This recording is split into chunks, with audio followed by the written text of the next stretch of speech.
hacer historias para predicar. Y esta es una historia que cuando la leí me llamó muchísimo la atención porque sí la había leído, pero no la recordaba para nada. De hecho, no, son historias esas que en la Biblia uno dice, ¿para qué está esto acá? ¿Cuántos conocen quién es Jeter? Jeter. Se está cayendo. ¿Cuántos estuvieron anoche acá? A ver, ¿dónde estuvieron? Anoche la rompieron. Hoy arrancamos 2-0 abajo. ¿No saben quién es Jeter?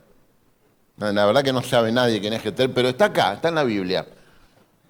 No anoté, creo que es Jueces capítulo 8. A ver, ayúdenme. Jueces 8, 18. Vamos a leerlo y vamos a orar. Jueces 8, 18. ¿Lo tienen? Bueno. Luego dijo a Seba y a Salmuna, a esto también los conocen. Salmuera, el Seba y la Salmuera, pero no estos son Seba y Salmuna. ¿Cómo eran los hombres que ustedes mataron en Tabor? Parecidos a ti, respondieron ellos. Cada uno de ellos tenía el aspecto de un príncipe. Eran mis hermanos, replicó Gedeón, los hijos de mi propia madre. Tan cierto como que vive el Señor, si les hubieran perdonado la vida, yo no los mataría a ustedes. Y volviéndose a Jeter, su hijo mayor, le dijo, vamos, mátalos. Pero Jeter no sacó su espada, porque era apenas un muchacho y tenía miedo. Seba y Salmuna dijeron, vamos, mátanos tú mismo. Al hombre se le conoce por su valentía. Al hombre se le conoce por su valentía. Gedeón se levantó y mató a Seba y Salmuna y les quitó a sus camellos los adornos que llevaban en el cuello, que eran ídolos, y está representando que sometió a estos príncipes y a sus ídolos. No conocían esta historia, ¿no? Porque todos leemos Gedeón hasta que gana. Y ahí dice fin. Y vieron como en las películas de Marvel, que te tienen que quedar hasta después de los créditos, y por ahí te aparece algún otro personaje extraño, y decís, mirá, me lo había perdido. Con el pobre Jeter nos pasa lo mismo. Es una historia mínima, casi anónima. Me atrevería a decir que más que una historia es una no historia, la de Jeter. Porque es una no historia, es una historia que no vale la pena ser contada. Porque es una historia triste. Ustedes recuerdan un poco cómo es la historia de Gedeón, ¿verdad? Lo que le toca hacer a Gedeón. Que Dios lo llama a Gedeón para liberar a su pueblo de la opresión de los madianitas, ¿sí? Que era como una agrupación en realidad de pueblos, madianitas, amalecitas, etcétera, que invadían el territorio de Israel como langostas. Pasaban y destrozaban, saqueaban el territorio y lo que no se podían llevar lo prendían fuego. Mataban personas, etcétera. Y Dios levanta a Gedeón, y Gedeón se acuerda que los vence con solo 300 personas a un ejército de cientos de miles. Y entonces Gedeón, al final de la batalla, va a perseguir a los dos príncipes de Madián, Seba y Salmuna. Y no los encuentra hasta que finalmente da con ellos, hay que leer el capítulo 7, y cuando da con ellos, les pregunta por una matanza que estos habían hecho en un monte, y resulta que habían matado a la familia de Gedeón. Entonces Gedeón los tiene ahí listo para ejecutarlos, y al lado está su hijo primogénito, Jeter, y le dice, matalos vos, te entrego este honor. Pero era muchacho y tenía miedo y no los mata. Esta es la historia. ¿No te gustaría que alguien cuente ese testimonio? Si vos sos Jeter, no te gustaría que se cuente. Dirías, ni hables de esto. ¿Sí? Entonces déjame charlar un poquito de esto. Seba, o Seba en hebreo, significa sacrificio, se refiere a la víctima para el sacrificio. Y Salmuna es protección rechazada, ¿sí? Es denegar la protección. Y están aquí en esta escena donde Jeter tiene la oportunidad de terminar con ellos. Pero cuando se le presenta la oportunidad de hacer historia, cuando lo que está haciendo el padre es dándole a su hijo primogénito el honor de la batalla, ¿sí? Jeter iba con la espada. ¿Para qué va con la espada? De adorno, por la duda. Jeter iba armado, pero cuando le tocó el momento de usar la espada, arrugó. ¿Se usa arrugó? ¿Sí? Bueno. Se echó hacia atrás. ¿Se lo digo en hebreo? En hebreo hablan.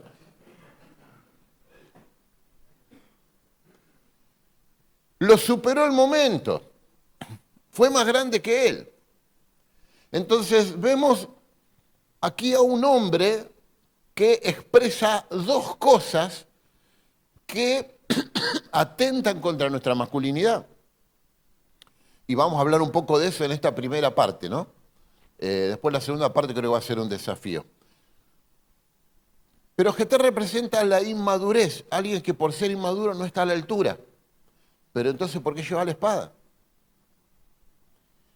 Y el miedo, otro elemento que muchas veces le roba a los hombres sus posibilidades históricas. Las palabras de Gedeón en la narración son un imperativo. Gedeón le ordena, levántate y mátalos. No se sienta a preguntarle, ¿cómo te sentís para matarlos hoy? ¿Viniste preparado? ¿Hiciste flexiones a la mañana? Levántate y mátalos. Le da la oportunidad de asumir el lugar.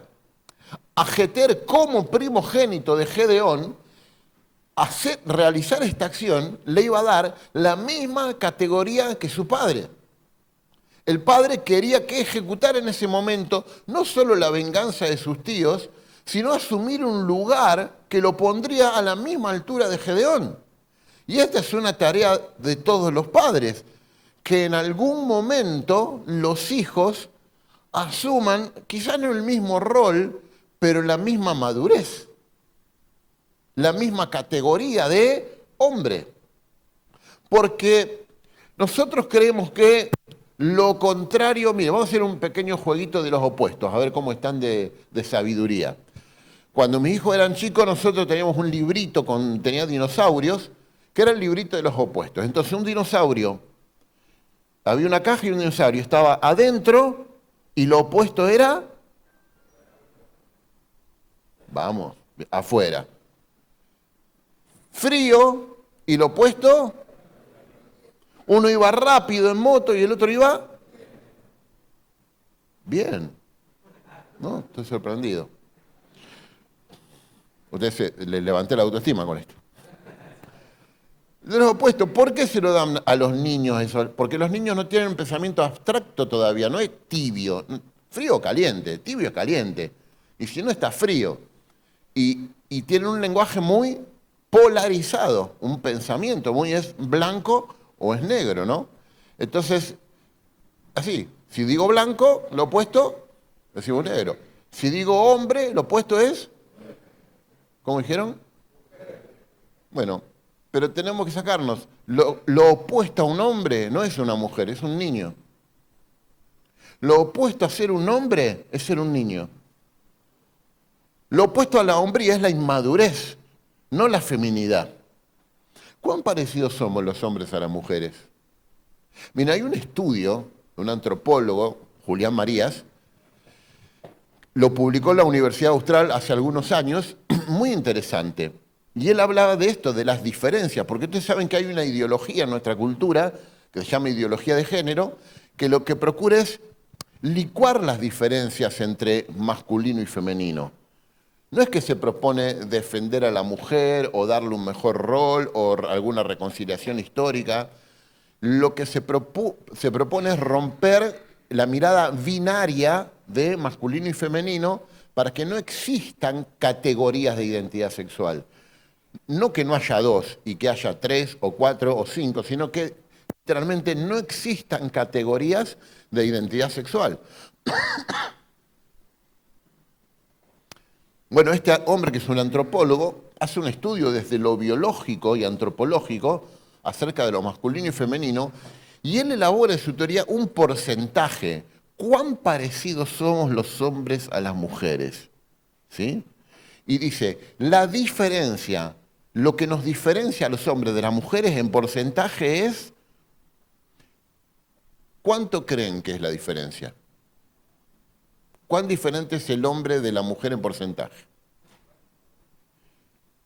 50. 50 sería mitad y mitad. O sea, sos medio maricón, no maricón del todo.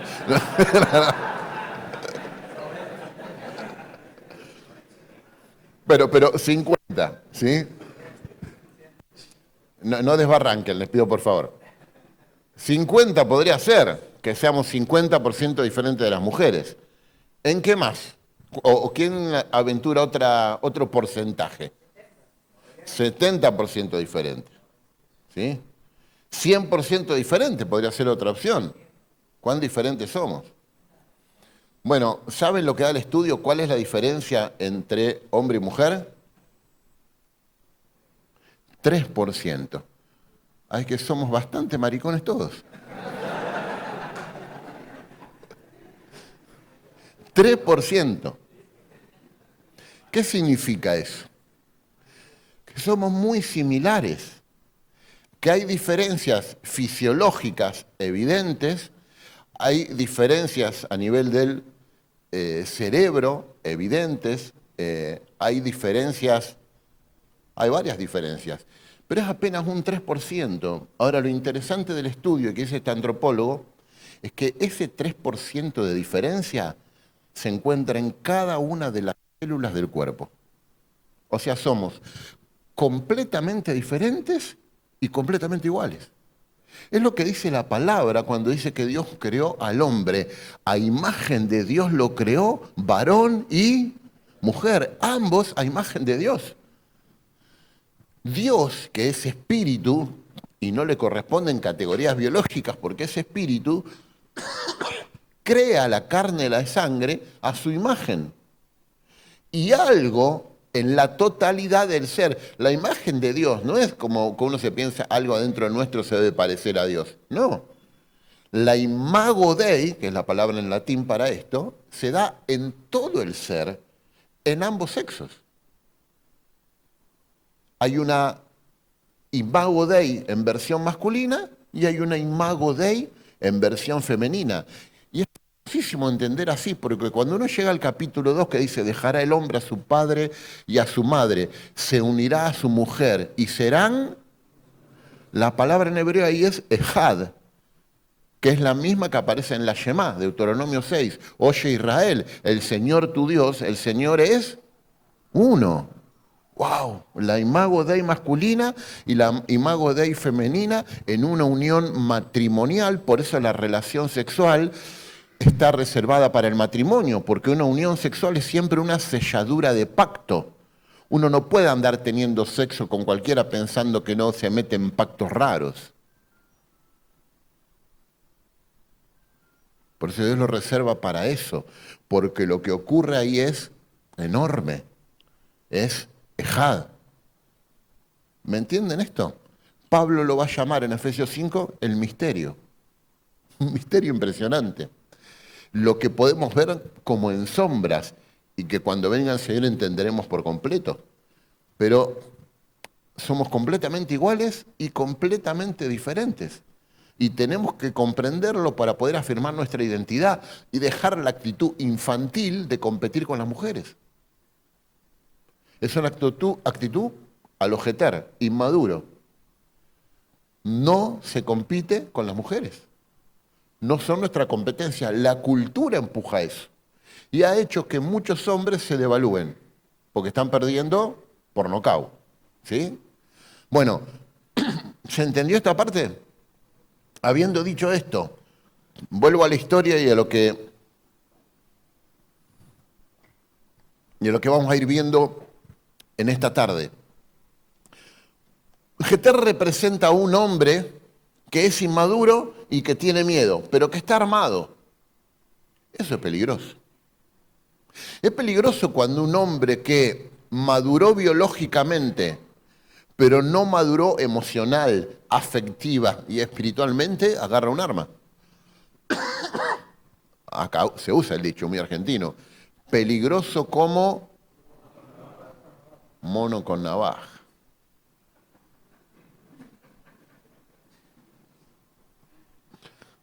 Si te sentís identificado, aguantatela. O sea, peligroso como... ¿Por qué es peligroso que un mono tenga una navaja? Porque es un animal, no tiene conciencia. Te corta para ver para qué sirve eso. O sea, es como darle a un nene de 3 años una ametralladora. No tiene la capacidad de llevarla. Va a lastimar a alguien. Un hombre inmaduro con poder es un problema. Un hombre inmaduro con el poder de ejercer la paternidad es un problema. Un hombre inmaduro con el poder de ejercer una relación con su cónyuge como un igual es un problema. Un hombre inmaduro a cargo de un ministerio es un problema. Un hombre inmaduro en cualquier posición de poder es un problema. Hay que resolver la inmadurez, que es el gran mal de nuestro tiempo. Un montón de hombres que se comportan como niños. Por eso Pablo le escribe a los corintios en su carta, la iglesia de Corinto es una iglesia que se define por esto, por la inmadurez. En el capítulo 3 dice, hermanos, yo no puedo hablarle a ustedes como a espirituales, neumáticos en griego. Y va a jugar con esa palabra toda la carta. No puedo hablarle a ustedes como a espirituales, sino como a sarcos, carnales. Es decir, nepios, que en griego significa niños. Pero sobre todo se usa para alguien con actitudes inmaduras. No es como paidos, que significa niño, pero el niño biológicamente niño. El nepios es el inmaduro. Y Pablo dice, no puedo hablarles como a espirituales, sino como a carnales, es decir, niños en Cristo. Es decir, que alguien inmaduro para Pablo no es alguien simpático, es alguien carnal, que manifiesta en su vida las obras de la carne y no el fruto del Espíritu. ¿Y ustedes recuerdan cuál es el fruto del Espíritu? ¿Cuál es? No. ¿Cuál es el fruto del Espíritu? ¿Lo leyeron bien? Después léanlo. Dice, no dice los frutos del Espíritu. Dice que el fruto del Espíritu es amor. Después vienen todos los demás que son el resultado del amor. Pero el fruto del Espíritu es el amor. La medida, ¿cómo puedo yo reconocer que una persona ha madurado y no es un niño? Algunas cosas, a ver, ayúdenme. Tomar decisiones. No animarse a tomar decisiones. Es una expresión de inmadurez, claramente. ¿Qué más? ¿Cómo? Más fuerte. Saber hacer lo correcto y elegirlo. Tomar decisiones en el sentido moral. Perfecto. Sí. Saber perdonar. No ser impulsivo. Asumir responsabilidades. Controlar la lengua. Administrar. Y la integridad. Todo eso nos ayuda a medir la madurez. Pero la pirámide de la madurez, el apóstol Pablo lo dice clarito. La pirámide de la madurez es el amor. Y es interesantísimo que nadie lo menciona. Nunca, porque no es la primera vez que doy esta charla. Nadie menciona que el amor es la medida más alta. ¿Cómo se mide la madurez de una persona? ¿Cómo ama? 1 Corintios 13, después que Pablo los viene retando y acomodándole, y en el capítulo 11 dice, ustedes toman la Santa Cena y le entran al tinto como testigo de Jehová al timbre, o sea, no paran. Y entonces después la Santa Cena parece una orgía romana, literal, es por lo que lo reta Pablo. Ustedes toman con deshonra la cena del Señor y los viene acomodando una atrás de la otra. Hablan en lengua y empinado hablan en lengua, o sea, andá a saber lo que dicen. El culto de ustedes es un desastre. Entonces le dice, porque si yo hablase lenguas humanas o angélicas, si entrego todos mis bienes, si... ¿Se acuerdan de ese texto? Pero no soy nada. Y empieza a hablar del amor, que el amor es sufrido, se la banca, todo lo espera. ¿Qué te fue dado? ¿Y qué estás haciendo con eso que te fue dado? ¿Qué estás haciendo con la espada? ¿Jugando a los soldaditos en la playa? ¿O matando a los enemigos? ¿O matando a la víctima para el sacrificio y al desamparo, que es protección denegada? Por eso los hombres sufren mucho la sensación de desamparo o falta de paternidad. Perdón, Jeter no pudo matar la protección denegada. Es decir, no pudo matar la falta de paternidad. Se quedó en una situación de orfandad. ¿Sabes qué dice después la Biblia de Jeter? No parece más. Ninguno lo conoce a Jeter, porque Jeter es una no historia. Por eso es importante que entiendas el poder que tiene ser valiente. Y que ser valiente no es agarrarte a los bifes afuera con un amigo que le dijo algo a tu mamá. Eso es ser bastante niño, de hecho. Un hombre tiene que encontrar la valentía y dónde está su fuerza para saber qué hacer con eso. Hay 4 cosas que me parece a mí en este tiempo atentan contra la masculinidad y tenemos que aprender a enfrentarlas, ¿sí? Porque son expresiones de orfandad.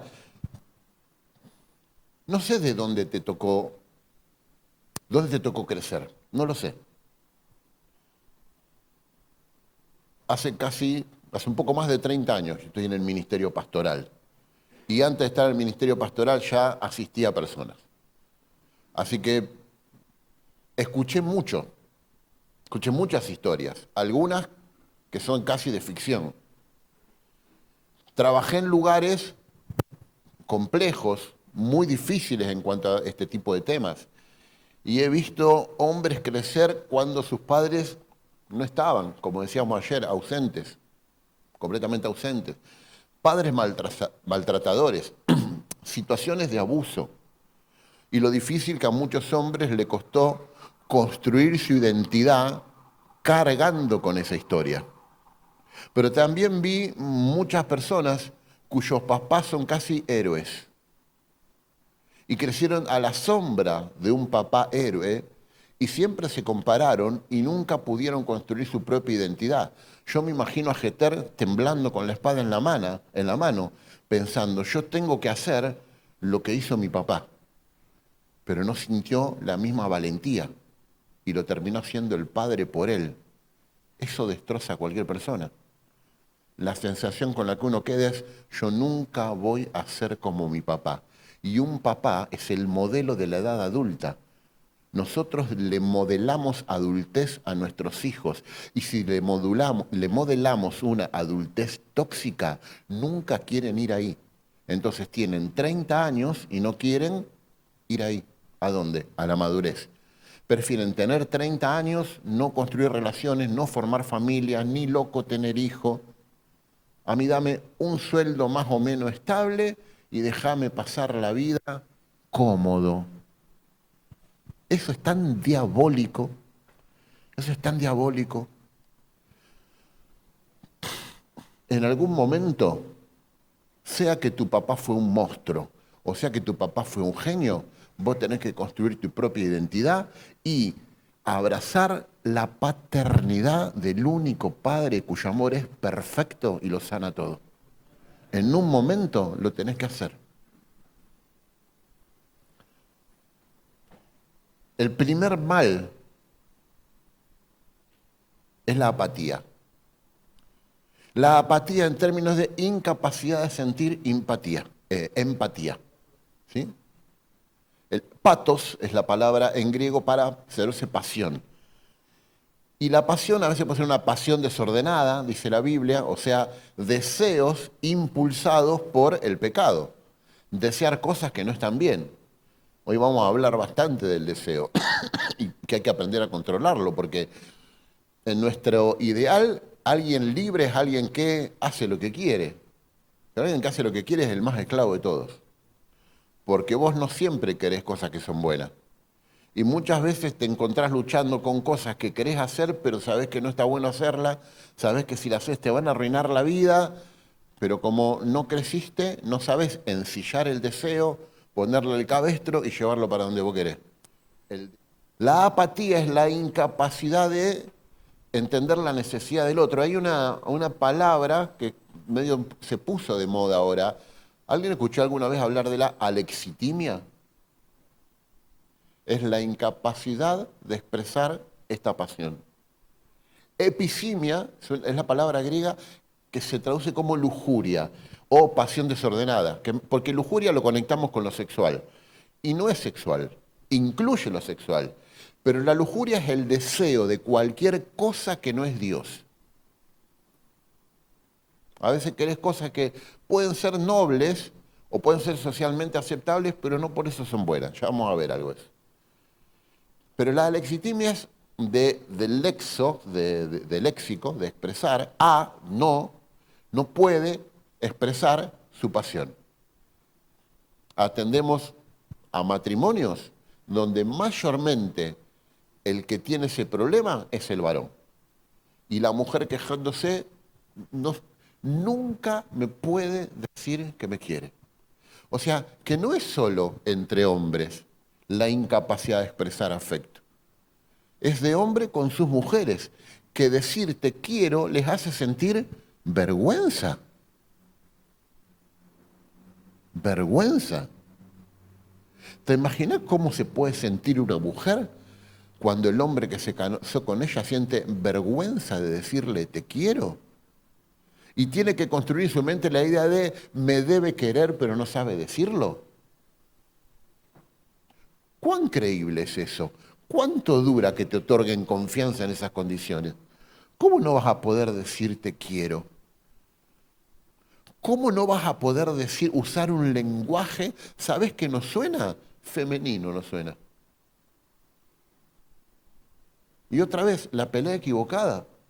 Lo contrario a ser un hombre es ser un niño que no puede decirlo, no que te sientas como una mujer.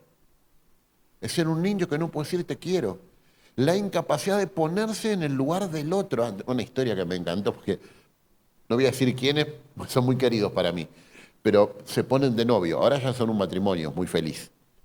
Pero se ponen de novio. Y cuando cumplían, no sé, 6 meses, ¿viste? Cuando te pones de novio, las chicas festejan el mes, la semana y media, el día que nos sentamos en la mesa del barcito.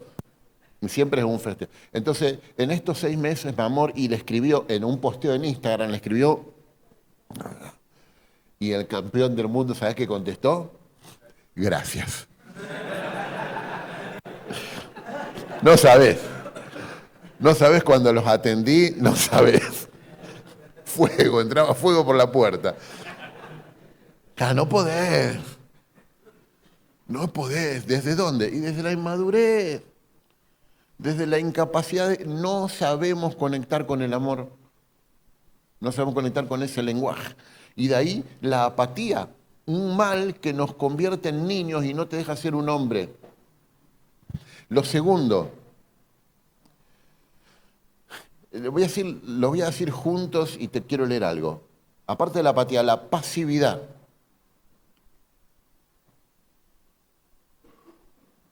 Bob Esponja.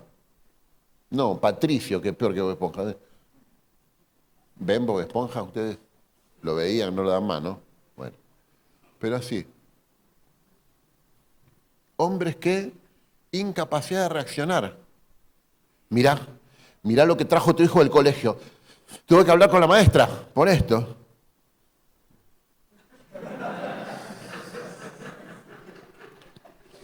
Pero no le vas a decir nada. ¿Vos no le dijiste ya? Sí.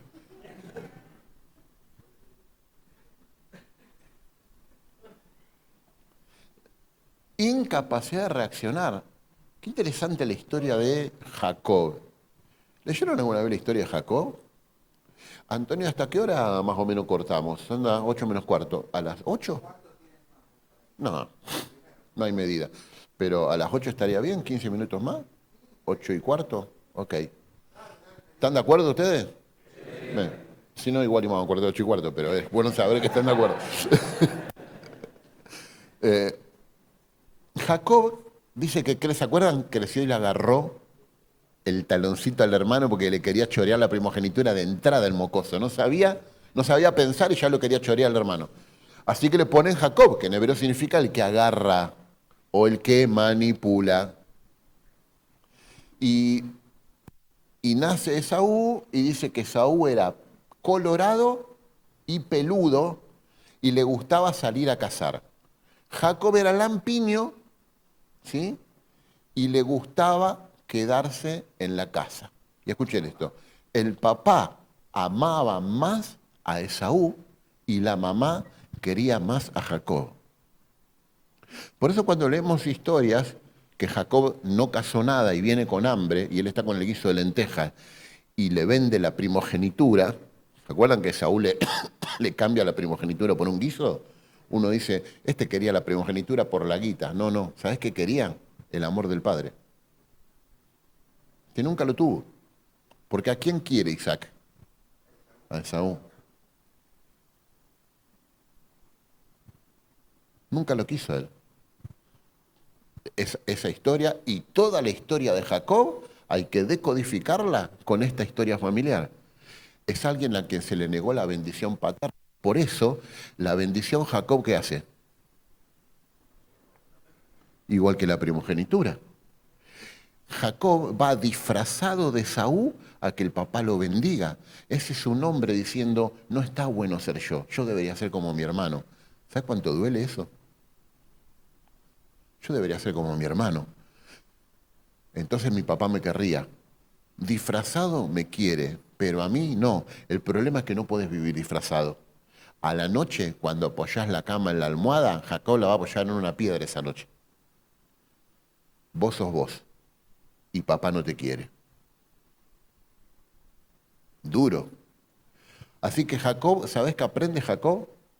Que si él quiere la bendición del padre, ¿qué tiene que hacer? Por eso es Jacob el que agarra, la arrebata, se la saca. La mamá de Jacob, Rebequita, papito, ¿qué? Le enseñó cómo engatusarlo al viejo. Disfrazate a tu hermano, matemos un cordero, yo lo cocino. Jacob elabora una mentira con Rebeca tremenda.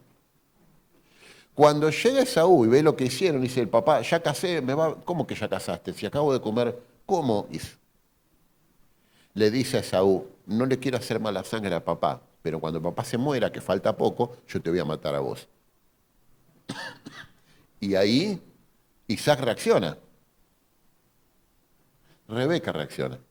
Y va y le dice a Isaac, ¿no viste que Jacob no tiene novia? Y no, si está todo el día en casa que lo apoyaré a mamá. ¿No viste que Jacob no tiene novia? Mandalo a la casa del pariente Labán para que busque una novia. Y, sí, mi amor, ya lo que sabía decir Isaac. ¿Se fijaron dónde pasó la noche de boda Isaac cuando se casó con Rebeca? Unos capítulos más atrás en Génesis. Pasó la noche de boda en la cama de Sara, la mamá que recién había muerto. El lecho estaba caliente todavía. Y Jacob la llevó, imagínate tu luna de miel. Imagínate decirle a tu esposa, alquilaste un hotel, ¿a dónde vamos a pasar la luna de miel? Mamá me prestó la camita.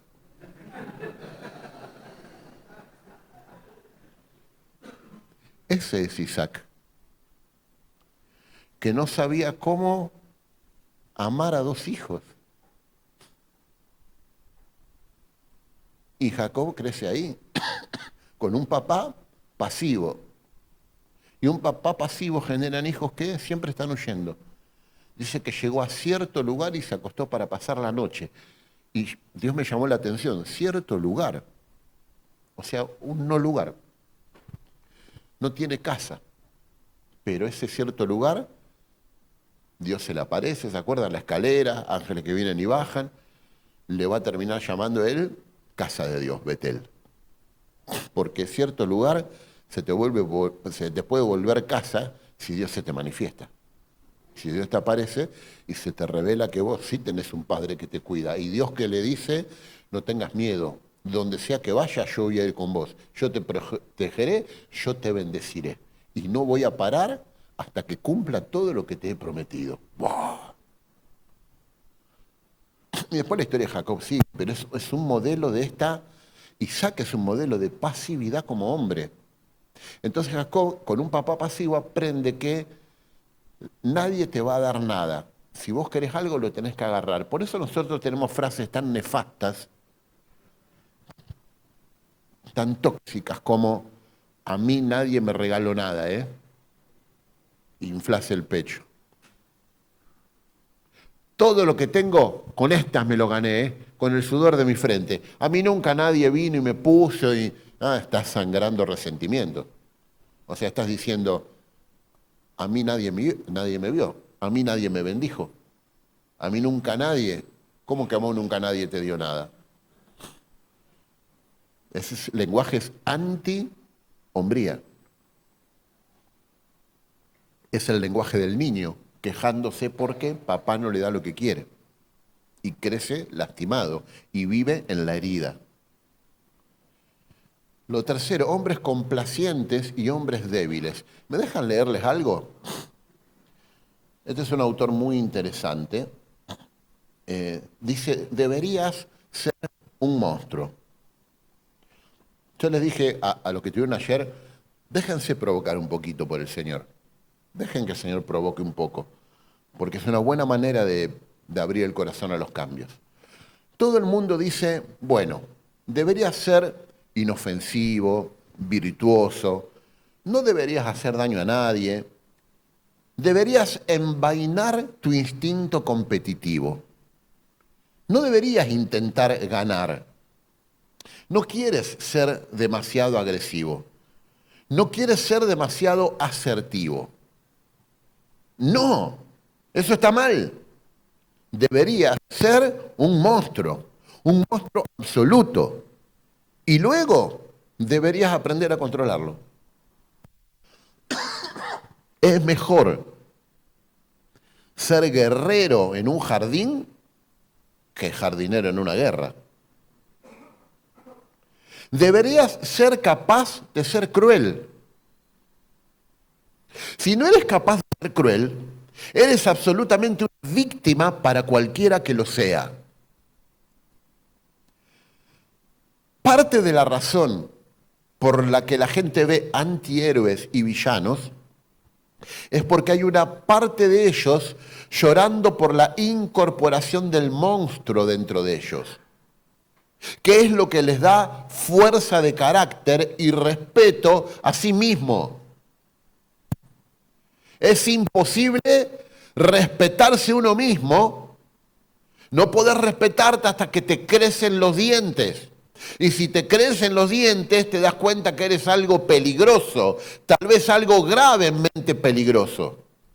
Entonces podrías estar más dispuesto a exigir que te trates a ti mismo con respeto y que otras personas hagan lo mismo. Y eso no significa que ser cruel sea mejor que no ser cruel. Significa que ser capaz de ser cruel y luego elegir no serlo es mejor que no ser capaz de ser crueles. No sé ustedes, la primera vez que yo lo leí me recalenté. Fíjense, ser crueles. Claro, porque toda nuestra cultura hoy, ¿sabes cómo te quiere? Pasivo, inofensivo. Hoy, ¿qué significa ser más hombre? El hombre cambia pañales. Está bárbaro. El hombre tiene que cambiar los pañales y ayudar a la mujer a cambiar los pañales. Dar la teta no se puede, pero cambiar pañales se puede, está bien. Ahora, ¿eso es lo que te hace más hombre? No. Eso puede ser expresión de madurez si vos decís, ay, este no es mi rol, yo no lo quiero cambiar. No hay que ser tan salame, va y cambia los pañales. Pero cambiar los pañales te hace más hombre, para nada.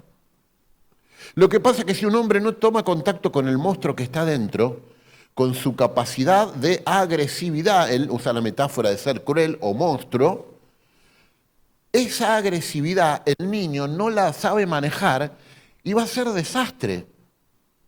Porque el hombre tiene miedo de su propia agresividad y después no la controla, no la maneja, se vuelve pasivo-agresivo. Es Charles Singal con los amigos. Tengo que buscar otros ejemplos porque Delato la edad. Casi digo Lassi, imagínate. Claro. Bienvenido, bienvenido. Tírenme a alguien buenito. ¿Quién es? No sé, bueno. Bambi más viejo todavía. Bueno, ya me olvidé de lo que estaba diciendo. Ustedes me hacen perder. Es importante siempre echarle culpa a alguien que no sea uno, eso va aparte en taller. ¿De qué estaba hablando? Del monstruo. Ahí está, eso. Entonces, canalizar la agresividad, si no es un problema, vas a hacer lo incorrecto. Un día va a llegar caliente a tu casa y le vas a arruinar la vida a tu hijo. Hiciste cosas que no querías hacer porque sabes que vos no controlás el monstruo, pero el monstruo te controla a vos. Y un día va a venir tu esposa y te va a decir, no te puedo creer, el maestro de sociales estuvo hablando con los chicos y habló de ideología de género. Y les dijo, y les hizo hacer meditación en el curso. Yo creo que ¿quién va a ir a hablar? Y no anda vos. Por eso en las escuelas la ven llegar a la mamá, mamá osa, con las garras así, tipo Wolverine, y los directores se esconden abajo del banco. Pero viene el salame del padre. Ay, ¿dónde es la dirección? Ay, me perdí. No, a mí me parece, no sé. Ahí no te sale el monstruo. Volvemos al hebreo. Ahí no te sale. Pero para gritarle a tu mujer sí te sale. Para gritarle a tu hijo te sale. Y te salen los lugares incorrectos. Entonces, hay que aprender a ser cruel y estar en completo, porque alguien que no sabe ser agresivo no tiene dominio propio, está roto. Porque dominio propio es, tomo contacto con la emoción porque estoy vivo y la controlo. Porque si no te convertís en gente que la injusticia, qué injusta esta situación. Y viste cómo es el mundo, estás muerto. O sea, no te importa nada. Te volviste totalmente apático, te volviste pasivo, te volviste complaciente, te volviste un hombre débil, absolutamente inofensivo para el infierno. Se mata de risa el diablo cuando te ve. Pero mira que tiene la espada, le falta lo necesario para usarla, porque quedó en niño y no despertó. ¿Por qué no despertó? Porque nunca, probablemente, papá le dijo que él vale. Porque asumió responsabilidades, pero no sabe manejar el lenguaje del amor.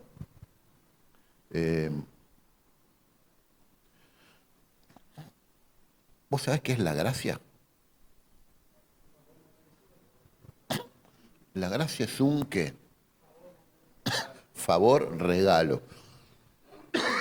Bien, es una dádiva, algo que se otorga, que sale de uno.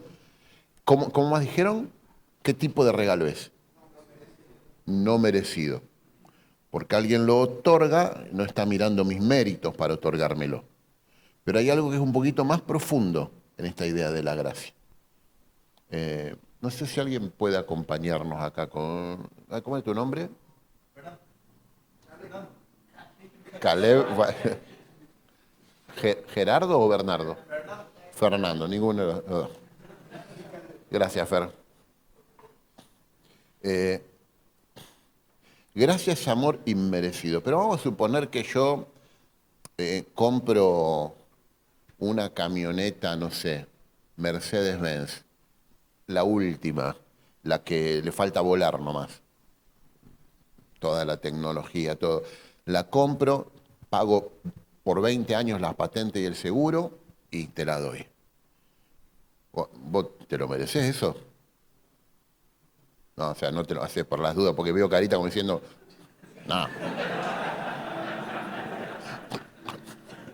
Y, qué sé yo, una rueda. No, no. No te lo mereces. Pero alguien, algo que vos no te podías comprar, lo compra y te lo da. Pero la verdad que vos te la podrías comprar una camioneta. No, es muy cara. Bueno, roba un banco. O sea, Yo sé que no se hace, no lo harías, pero no está fuera de tus posibilidades. Si vos la quisieras, yo vendés tu casa y te la comprás. Sería una locura, pero está dentro de tus posibilidades, ¿se entiende? Ahora, la gracia, además de ser algo que sale de uno y viene, una dádiva, no merecida, además es inmerecible. Es decir, está fuera de tus posibilidades. Ni vendiendo tu casa, ni robando el Banco Mundial, ni... No hay manera, está tan afuera de tu alcance que te deja impotente. Es como ver morir a una persona por la cual ya se hizo todo y uno siente ahí el dolor de yo haría cualquier cosa, pondría mi vida para salvarlo, pero no, se fue de tus manos. El amor de Dios nunca estuvo en tus manos, ¿entendés? Se fue de tus manos, no está a tu alcance. Y entonces, ¿por qué Dios me ama? La Biblia dice por el puro afecto de su voluntad. Es decir, no hay nada en mí que lo motive a Dios a quererme, excepto su voluntad, su propia sabiduría. La libertad, Dios me ama en la libertad que Él tiene de mí. ¿Podría no amarme y lo haría malo eso a Dios? Podría no amarme. Y seguiría siendo justo y seguiría siendo bueno. Pero elige, ¿entendés lo que es recibir algo que está fuera de tu poder? Por eso cuando uno crece como Jacob, con padres que no entienden a lo mejor, no es que son malos, pero no entienden. O por ahí creciste con padres que son malos. O padres que son héroes, como Gedeón, pero nunca estuviste a la altura. O te apuraron antes de tiempo. No sé dónde creciste, pero en un momento tenés que entender que el lenguaje de amor que vos aprendiste en tu casa tiene que girar hacia el único lenguaje de amor maduro, que es el de la gracia. ¿Y cómo es el amor maduro? Se da y se recibe, escucha, libremente. ¿Por qué me ama mi esposa? El día que te vayas, ¿sabe qué? Te va a morir de hambre vos. Y le sembrás amor, miedo y culpa. Es lo que hace un manipulador. No me dejes. Si me dejas me mato. No puedo vivir sin vos. Y se queda. Amor, culpa. Un niño. Un niño tratando que le compren el alfajor, el helado. Pero un niño que ya con una ametralladora. Que no entendió que el lenguaje maduro, el lenguaje del amor de Dios es este. Se da en plena libertad. Por eso en un pacto matrimonial uno promete lealtad al otro, pero antes de darle lealtad al otro, tenés que ser leal a vos mismo. Daría la vida por vos. Eso es un pacto matrimonial. Porque leemos mujeres, sujétense a sus esposos. ¿Y esposos qué? Amen a las mujeres, como Cristo amó a la iglesia, dando la vida por ella. Así que, ¿qué es un hombre maduro? Un hombre maduro es un hombre que ve a una mujer y en vez de tener miedo de amarla, tiene libertad de entregarse. Voy a dar la vida por vos. Porque si no sabes qué vas a hacer, la vas a usar para sentirte más seguro. No es tu mamá, no es tu esposa, es tu segunda madre. Te fuiste a refugiar a un lugar que te resulta común, como a Jacob, las polleras de alguien que me cuide, que haga las cosas que yo no tengo la valentía de hacer, que tome decisiones como Rebeca cuando dijo tu papá está ciego, chorémosle la bendición. Y buscas, tu corazón tiene como un GPS afectivo y siempre te lleva a los mismos lugares conocidos. Esto es como decir, mira, yo estoy en un país, yo hablo español y acá ¿qué hablan? Húngaro, chino. No entiendo ni media palabra de lo que me estás diciendo. El amor de Dios es como eso. Vos aprendiste algo y cuando se te revela el amor de Dios, es un idioma tan nuevo, Ahora después tenés que aprender a hablarlo. Porque cuando lo aprendés a hablar, madurás. Podés incorporar el monstruo. Yo soy capaz de hacer cosas terribles. Las voy a hacer por amor. Esas cosas terribles las voy a hacer para implementar justicia. No voy a usar mi agresividad para deshonrar a nadie. La voy a usar en el momento correcto y en el lugar correcto. La voy a usar para respetarme a mí mismo y hacer que los demás me respeten. No hay nada de humildad en cultivar un perfil bajo. No hay nada de humildad en no asumir protagonismo. Eso es miedo, eso es pura cobardía. Las personas humildes, cuando Dios te pide agarrar un micrófono, lo agarran y dicen lo que tienen que decir. Hasta los 16 años mi vieja se cansó de mandarme a los psicólogos porque yo no hablaba. No hablaba. Tuve que dar un examen oral en 7º grado primaria y me senté llorando, me temblaba la mandíbula de miedo. Y el profe se enojaba y sabía todo yo, Me pasó lo mismo a los 15, en 3er año. Un examen, yo sabía todo y no podía hablar en público. Y me hicieron sentarme. La pasé muy mal hasta que conocí al Señor. Nunca hubiera querido yo hacer esto. Mi lugar cómodo era estar ahí. Hasta que un día Dios me dijo, ya está. Y empecé a quererlo, que es de lo que vamos a hablar en el segundo taller. Pero no hay humildad en cultivar un perfil bajo, normalmente hay miedo. No, esto no porque yo soy humilde. No, sos cobarde. No disfraces la cobardía de humildad porque nunca vas a salir. Dios está llamando hombres valientes en este tiempo. Y la valentía se demuestra en que aprendas el lenguaje profundo del amor y te conviertas en una bendición para tu familia, para tus hijos y para las generaciones que vienen. Tenemos que sanar toda una ciudad como hombres.